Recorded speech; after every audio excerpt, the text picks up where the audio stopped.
Hey guys, Woody here. Today we're going to be talking about DCI Spring Training, and I thought it was pretty appropriate to be talking about such a topic in that it's happening right now. So spring training is going on, all the corps are out in their respective locations, and we're going to talk about what goes on. If you're new to this channel, or if you're new to drum corps, I know for one, I didn't know too much about drum corps whenever my first year, my rookie year in 2015. I didn't really know much about the specifics on what happens at each segment of the season. So I figured I'd touch on it this season and help kind of grow a better understanding of what goes on throughout the summer tour season. Let's jump right into it. So let's start right at the very beginning of spring training. For Madison Scouts, we moved into Trafalgar, Indiana, and so you load up all your stuff and you get on wherever you go on your plane or you drive and you go to your spring training site. Once you get there, you get settled in. That first day isn't too much. It's more about just getting settled in. You may have a block in the evening, but other than that, it's more of just getting settled in and having everyone finally get together. And you'll have a few like high schoolers who are still graduating trickle in throughout that first week. But for the most part, it's all about getting settled in and starting to get into the routine and getting to know the process, which us drum corps folks, we know that the process is important. You gotta respect the process. So that's really like the first week or so. Nothing too crazy, just getting to know the process and doing a lot of sectional work, doing a lot of marching, but not quite playing yet. Doing a lot of playing, but not marching at the same time. You're just trying to get everything put together, everyone on the right mindset to have a productive spring training month. And these rehearsal days kind of get to about 12-hour rehearsal days. And you just kind of have to go and grind. That's just like usually like the first week or so. And also real quick, let me explain a little bit more about the blocks. Rehearsal schedules throughout spring training, they're very consistent and it's very easy to get into that routine. I wouldn't call it monotonous because you are like dialed in and focused that entire time. For Scouts in Trafalgar, we are kind of out in the middle of nowhere, in the middle of this forest. We had 3 fields and really no contact with the outside world, which can be nice. It was a great bonding experience with the brothers and allows us just to focus on the show. So the blocks, I say blocks, your rehearsals throughout the day, you usually start off with visual in the morning. So you wake up, you get your breakfast. Breakfast is important, by the way. You get up, you get your breakfast, and you go out and usually there's a stretch block, which is very important as well. So breakfast, stretch block, then visual. You'll be doing fundamentals. You'll be doing some little drill movement, but usually it starts fundamentals, then works your way as the block goes on into drill. Usually it's like a 3 or 4 hour block for that first block of visual rehearsal. Now it may be different, a little bit different for each course. Some courses do PT, physical training, like some running, some, working out a little bit at the beginning, which is also very important. They start their day with that. We didn't do too much of that. We just did our PT through fundamentals, which can be a blessing and a curse sometimes. Let me tell you, some of those fundamental blocks were, they kind of made you hate everything for a little bit, but it's so worth it. And really, you got to get everyone on that same level because the core is really only as strong as the weakest link.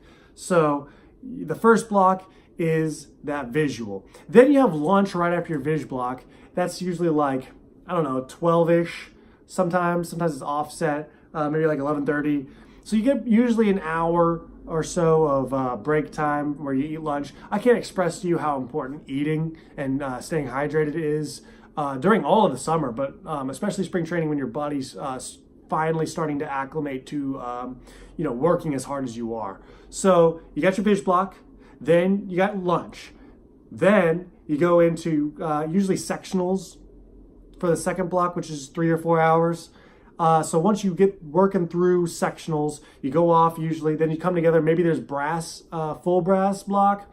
That's usually before dinner. So that whole second block in the afternoon, usually when it's really hot outside, we're not doing as much moving around. We're working and repping music like crazy. Then after that, you kind of go into your dinner. So you get your dinner. So that is our third meal. You get your dinner. And then after dinner, sometimes it can be like a change up. it can turn into maybe like a brass on the move in the early settings of spring training. So brass on the move is essentially just the brass staff out there, but you're also doing your visual stuff as well. Usually that's not the first week. It's probably going to be in your second, third, fourth week of spring training that you're putting brass on the move. But you're doing your small group work, and then usually you bring it together into your full ensemble block. That's always after dinner, typically, at least for scouts. That's how my experience was. But you get your ensemble together. We never really did ensemble that first week. The full ensemble rehearsals, probably late second, third, even fourth week is when that's going to happen. Because that first week is really just the fundamentals of it all. Just hammering in those fundamentals and getting them in. So after that whole thing, then sometimes we have this little bonus block. Whoa, bonus block. So you get your bonus block in there, and that's only like 2 or 3 hours. So you get a little break, like maybe a 5 or 10 minute break, go to the bathroom, etc. after ensemble. And that could be choreography. That could be, whatever it needs to be, small group work. Sometimes they would give us that as a free block for free rehearsal. So you could go rehearse your I&E music if you're in an ensemble or something. Or you could just go off and you could rehearse your specific parts that you need to work on, which is very important. Individual rehearsal, as it kind of shows initiative. But you kind of like have that small group work. We did a lot of choreography during that block, and that goes until about 10 p.m. So at this point, we've been rehearsing from like 8 a.m. or 8:30 to like 10 p.m. at this point. So it's been a long day. But after getting into that routine, you get used to it. And so you're just like, yeah, let's keep going. Let's keep grinding. And there's some days that suck, but you just got to keep grinding. So after that last block or bonus block or what have you, then it's snack. And snack is technically like our, fourth meal. That's right before bedtime, where you kind of like get showered up. You go to the food truck or wherever. We were lucky enough to have a dining hall at at Trafalgar.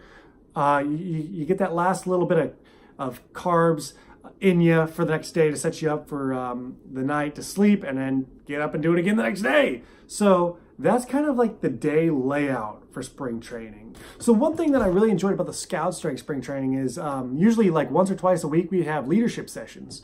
So for that last bonus block, we would all get together and the whole Corps would have a full Corps meeting, and we would talk about how to become a better man in society, how to better ourselves as humans in society, how to be who we are, and just be good people, and which I thought was really cool. So it's that kind of mental break from the day-to-day drum corps stuff. You're exhausted, but then you finally get to come in, take a nice deep breath in the air conditioning, and we would do these little leadership sessions where we'd have a speaker come in, talk to us a little bit about how to build who we are and make ourselves better. And I learned a lot from these leadership sessions, and I think that's something that I really enjoyed about the Scouts, are these little sessions. So that was always sprinkled in there. Sometimes you have a little Corps history night, which I always thought was really cool too. But that last block is really for just the stuff, other things that need to get done. Now you may be thinking to yourself, wow, that's a long day. A lot of us were used to high school programs where you maybe have like 8-hour days or so, and it's not nearly as intensive. But I mean, that's normal. You're gonna have your hardships and stuff, and you're gonna be really sore. Like that second week, you're gonna feel it. Week one's gonna catch up to you, and it's gonna hurt. So we had ice baths, which were a blessing and a curse, if you will, because it sucks, but it makes you feel better. But you kind of, every now and then throughout spring training, you'll hit a wall.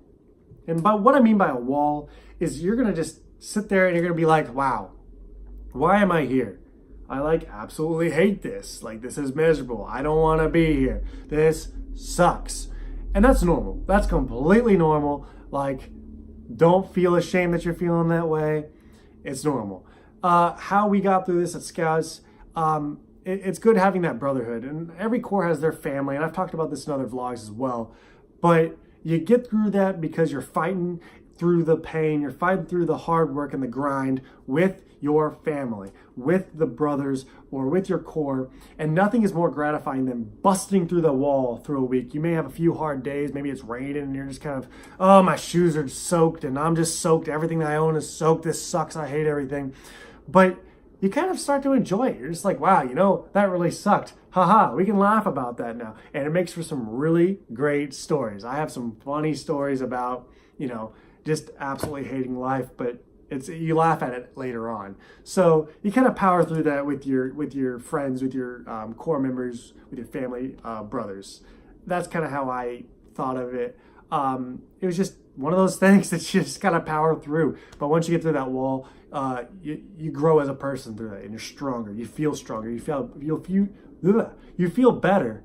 And I think it's more gratifying that way. You definitely see a massive improvement, and that's what you kind of work for in spring training, are those moments of breakthroughs where you're like, yes, I made it. This is incredible. We're making huge progress. So as long as you just keep fighting through those tough days, it's totally worth it. So to wrap things up, essentially spring training is that necessary evil that you just go in there, power through it. Although it's like, you know, a third of your season, it's got to happen. You know, if you're trying to perform at the level of perfection that drum corps perform at, you got to have those every days of just powering through the monotony or whatever you want to call it. You just got to power through it and make yourselves as best as you can for the season. Now, that doesn't mean that you stop getting better once the season starts. Like at the end of spring training, you'll load up the buses and off you'll go onto the big wide world of fans and big crowds. And that's when you really get to like witness how hard you've worked, and you get to see the payout. But the spring training, it's necessary, and you get a lot of good stories from it, a lot of great memories. From just working hard with your friends, working hard with the people and fellow young musicians. And that to me is just such an amazing thing, that we can gather together and do this thing that's just so crazy. You're just out there working. Like, what? No one puts in that kind of work on a day-to-day basis in any other setting that I've seen. And guess what? You don't get paid for it. You're paying for it, which we already know, but it's totally worth it. And it is a really hard thing, but that's what's going on right now. In this time, we're getting into June now, and that's whenever spring training starts really heating up, literally and metaphorically, and you really start putting in the good work. And a lot of ensembles grow and thrive in these times. But one thing to remember is that after spring training, you got to keep grinding and you got to keep going. Blocks are going to be a lot different than they were during spring training, and the process that you've been used to for the last month isn't going to be necessarily the same. But it's the weirdness is broken up with the shows, which is such an exciting time. So what I'm trying to say is it's very, very worth it. So I hope that this was a good video. I hope that y'all enjoy this. I just wanted to give some insight. I don't think I've ever done that, but I think I'm going to go into a little bit more about the season and the different sections of the season, and go from there. I think that would be a very good insight to our activity and helping new people come into the activity with some expectations, rather than just going in completely blind and being like, wow, this actually sucks. But yes, it does sometimes, but it's totally worth it. So thank you guys so much for watching. If it's just Mineo, be you, and I'll see you in the next video.